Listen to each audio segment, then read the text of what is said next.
Hi guys, it's Rebecca Coombs from The Healthy Gut, and today is the end of the 8-week blood sugar diet. Yay! So let's get straight to the results because I'm pretty excited about them.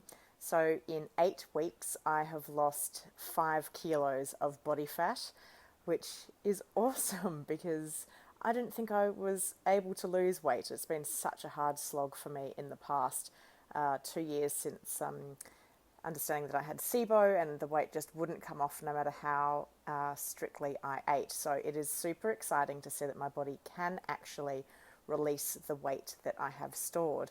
So that leaves me with about 9 kilos of excess body fat still sitting on my frame. So I'm definitely not at the end of the journey yet, but I'm a lot closer than I was. And I've learnt a few interesting things about myself during this journey, which I thought I'd share with you. The first thing that I learnt is I actually don't need to eat so much to feel full. I think we get really scared about food, especially if we've had disordered digestion, and that can lead to a really weird relationship with food. So I used to get really scared of being hungry, and I'm not scared of it anymore because, well, I don't get overly hungry. It's really interesting now that I've really severely reduced my carbohydrates and sugars, and I'm sticking to a mainly protein, vegetable, and fat diet with a little bit of fruit. I feel really satisfied on much smaller portions, and I can go for much longer in between meals.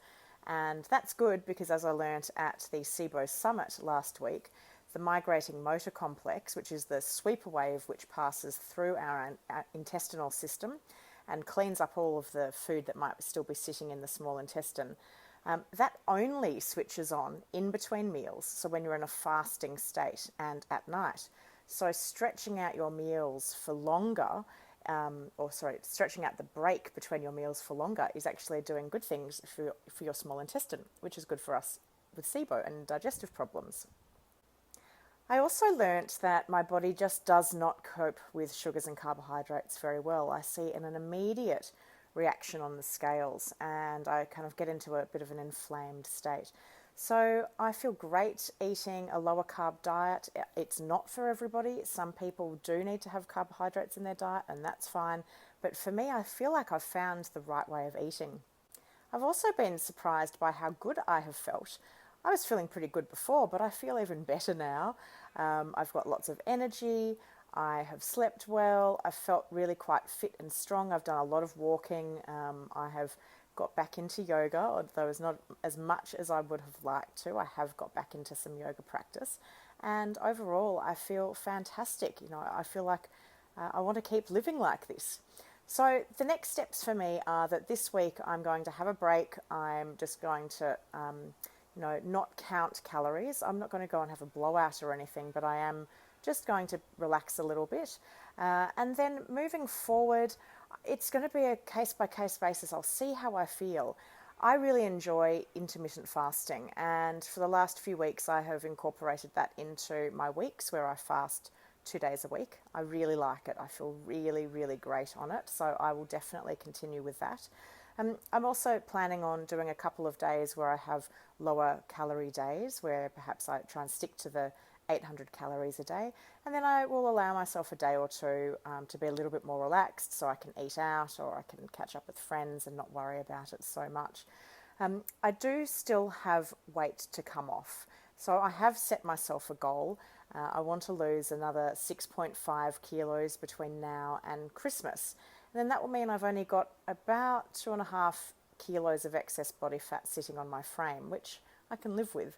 I have put a challenge out that I'm going to post a photo of myself in a pair of bathers or bikini on the beach in Thailand when I go there this Christmas. That absolutely terrifies me. So it's giving me something to work towards. And hopefully it doesn't look too terrible. Oh my God, it's such a scary thing to do. Put yourself in a photo in bathers for the world to see.